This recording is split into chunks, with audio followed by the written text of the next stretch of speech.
Okay, let's dive into this. Remember the whole MrBeast planting 20 million trees campaign? Oh yeah, hashtag Team Trees. Huge viral moment. Exactly. It was massive, right? Uh, Kicked off by this scientific idea, raised over 20 million bucks. And planting trees, I mean, it just feels like such a clear win for the planet, doesn't it? It seems obvious on the surface. But here's where it gets really interesting. Could that huge effort have kind of missed the mark for actually storing carbon? And what about the scientists who inspired it? Apparently, according to this Novier documentary we looked at, it nearly finished all of our careers. Oh, okay. That's quite a statement. Right. So our mission today is to really deep dive into these, well, surprising complexities of planting trees for carbon capture. Yeah, it's fascinating, isn't it? This potential gap between what seems like a simple solution, hey, plant more trees, and the really intricate science of how forests actually work with carbon. Because we know forests are crucial. Absolutely. I mean, the planet's got roughly 3 trillion trees, give or take, and they soak up something like a quarter of the CO2 we pump out each year. That's a massive service. But we've also lost a ton of them, historically speaking. Yeah, that's the flip side. We've lost about half the world's forests over time. That's, another 3 trillion trees, roughly, that aren't there anymore doing that job. Okay, so that's the backdrop. Then this study comes out from ecologists like Tom Crowther saying, hey, Earth could actually support about 1 trillion more trees without messing with cities or farms. And that trillion trees number, it just clicked. It's catchy, easy to grasp. Totally. It even got bipartisan support, which is rare these days. So what went wrong, why the disconnect, and what actually happened to the trees MrBeast and others planted? Did they even survive? Are they storing carbon? Well, yeah, those are the key questions. And it brings up the methods too, right? The MrBeast campaign, it pulled in lots of other YouTubers, like Mark Rober. I saw that video, yeah. Using drones sometimes. Looked like maybe managed timberland in some shots. Exactly. Which, while the enthusiasm was fantastic, scientifically, it raises flags about long-term carbon storage effectiveness with that kind of approach. Right. But Mark Rober also did a great job explaining the basic science, didn't he? The potted plant analogy. He did, showing how the mass doesn't come from the soil, it comes from the air. CO2, basically. Yeah, pulling carbon out of the air via photosynthesis. And he pointed out like over half a tree's weight is stored carbon. So naturally you think, great, plant more, store more carbon. Simple. And it is simple in principle. Mhm.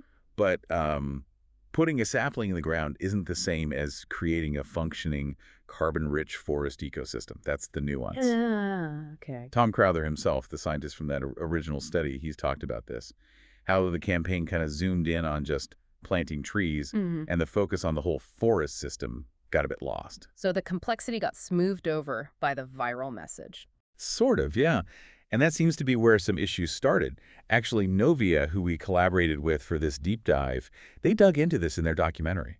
They even went to one of the MrBeast planting sites. Interesting. This reminds me of a conversation I had a few years back with Dr. Bev Law. She's an expert in carbon monitoring. Oh, right. Her work is really important in understanding these forest dynamics. She runs those monitoring towers. Exactly. All over the world, measuring precisely how much carbon goes in and out of different forests. And one of her key findings is, well, it's pretty counterintuitive. She compared an older, mature forest site with a younger one. The young one was maybe 22 years old at the time. Okay. And she found, surprisingly, that for its first couple of decades, that younger forest was actually a net source of carbon. Wait, a source, not a sink. So it was releasing more carbon than it absorbed. Yes, exactly. A net carbon source. Mm-hmm. More carbon going into the atmosphere from respiration that's the soil breathing, the trees breathing, than was being pulled out by photosynthesis. That completely flips the script. We always hear young trees growing fast are the best carbon sponges. I know, it sounds backwards. But when you look at the whole system, all the breathing happening, especially in the soil after disturbance, it can outweigh the photosynthesis in those early years. And this links directly to how forests are often managed, especially for timber. In that area she studied, trees are typically harvested around, say, 45 years old. Okay, so let me get this straight. If they're a net source for maybe 20 years and then they're cut down at 45, they're only really acting as a proper carbon sink for, what, 25 years of that cycle? Pretty much. And that initial source period can seriously offset the gains. It might even mean over the whole harvest cycle, there's not much net carbon storage, or even a loss. Wow. Dr. Law really illustrated this. She talked about an 80-year-old forest before it was clear-cut, then after. You've got all the leftover stuff, the slash, branches, unwanted The bits. stuff they don't haul away. Right, and she said that can be like half of what they intended to harvest, just left there on the ground. And then that starts to rot. Exactly, it decomposes. Yeah. And all the carbon stored in that wood, poof, back into the atmosphere. So the logging itself releases carbon not just from stopping the trees growing, but from the leftover debris. Precisely. She showed this graph. It was really clear. A forest cut every 45 years. The carbon level goes up, then crashes down to the harvest. Up, down, down. Compared to a forest left to grow old, say 80, 100 years or more. That graph just keeps climbing. Much more stored carbon, sustained over time. Because those older trees have way more leaves, more photosynthetic power, and they've already locked away decades of carbon. Right, and this isn't just an academic point, is it? The urgency is real. Oh, absolutely. Taking carbon out now, today, is way more valuable than taking it out 30 years from now, because every bit of warming increases the risk of hitting these irreversible tipping points. Like permafrost thawing, corals bleaching. Amazon dieback. Yeah. Yeah. We're already over 420 parts per million of CO2 in the atmosphere. Pre-industrial was like 280. We don't have time for well-meaning efforts that aren't actually effective. Which brings us back to MrBeast's trees. All that effort, the $20 million, did the trees actually, make it? Yeah. Because they need to survive to do any good. Survival is step one, definitely. Yeah. So our team, they actually went to check out one of the state park sites where they planted. They counted at least 2,000 saplings put in one area there. Okay. And well, when they went back to check, they could only find about 118 survivors. 118 out of 2,000. Yeah. It's like a 6% survival rate, maybe slightly less. Wow. That's really low. Why so low, do we think? Well, thinking about what you said about older forests, they create their own microclimate. They do. The canopy gives shade, holds moisture in the soil, the roots act like sponges. It's cooler under there, more stable. Makes them tougher against extreme weather. Definitely more resilient. Remember that crazy heat dome in 2021 out west? Oh yeah, brutal heat. It hit 124 degrees Fahrenheit in that region, like record-shattering heat. For a tiny, exposed sapling, that could easily be lethal. Absolutely. It just highlights again that planting the tree is just the very beginning. And maybe the riskiest part. So forests are still vital for climate change, obviously. Oh, undeniably. Right now, about 48% of our emissions stay in the air. The oceans absorb maybe 26%. And then land vegetation and soils takes up the other 29% or so. So nearly a third is absorbed by land ecosystems. Yeah. And hitting net zero means we have to do both things. Slash our emissions way down and increase that carbon removal. And for removal, we saw this quote that basically said, forests are the best tool we have. Most effective and efficient way to store carbon at scale. Something like that. Yeah, exactly. Nothing else really compares for sheer volume. So if planting new trees is tricky, especially in those early years where they might even emit carbon, how do we get more carbon-absorbing trees working for us? Good question. Well, Tom Crowther, the Trillion Trees guy, his team kept researching.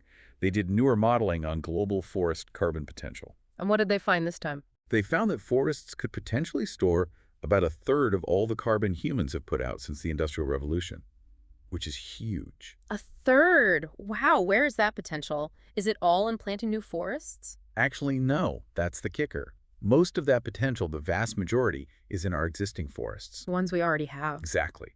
The study basically said conserving the forests we have now is our single most powerful carbon drawdown tool, letting them regenerate naturally. You just can't replicate that natural complexity with mass plantations. So it flips the focus again, less about planting new, more about protecting old. It really seems that way. Dr. Bev Law, the carbon monitoring expert you mentioned, she looked at this too, compared 3 ways to boost forest carbon. Okay, what were they? Afforestation planting where there weren't forests recently, reforestation planting after logging or fire, and the third one, just preventing deforestation, basically reducing logging. And which worked best? Reducing the harvest on public lands by about half in her study was way more effective, like many times more effective than planting new trees. Why is that? Well, for one, you skip that whole risky establishment phase. You bypass that initial 20-year period where the young forest might be a net carbon source. You keep the already functioning carbon sink working. Right. It's already storing carbon and it keeps doing it. And this connects back to the logging cycles too. It does. Her work also suggested just letting harvest cycles run longer. Instead of cutting at 40, 45 years, let them go to 80 or 90. You still get wood products You eventually. still get wood, but you store vastly more carbon in the forest in the meantime. The trees just get bigger, store more for longer. Okay, so if we try to tie this all together, these big, splashy tree planting campaigns like hashtag Team Trees, they come from a good place, right? They look great, The intention is definitely good. Mobilizing people is good. but the science underneath is just more complicated. Planting trees by itself isn't enough. Not if we don't also, massively cut fossil fuels Right. and crucially protect the mature forests we already have and let them thrive. It's like trying to get fit by doing push-ups but still eating junk food all day. Huh? Yeah, that's a pretty good analogy, actually. You need to tackle both sides. Stop the damage and build the health. So the best path seems to be preserving existing forests, those powerful carbon sinks, alongside cutting our emissions way, way down. That combination seems like the most scientifically sound approach, based on what we've seen. Okay, so here's a question for you listening right now. Imagine you had that $20 million raised by hashtag Team Trees. Your goal is maximizing forest carbon storage based on everything we've just talked about. What would you do? What's your strategy? Yeah, interesting thought experiment. Let us know what you think. You can share your ideas wherever you get this deep dive. And hey, a huge thanks to Novier for their collaboration and their fantastic documentary, Secrets of the Forest. Definitely check it out. We'll put links in the show notes for the documentary and PBS's whole Earth Month collection. Lots more to explore there. Definitely. It leaves me thinking, why is society often so focused on the, I guess, simpler act of planting something new, when protecting the incredibly complex, powerful ecosystems we already have might actually be the bigger lever for tackling climate change long term, something to chew on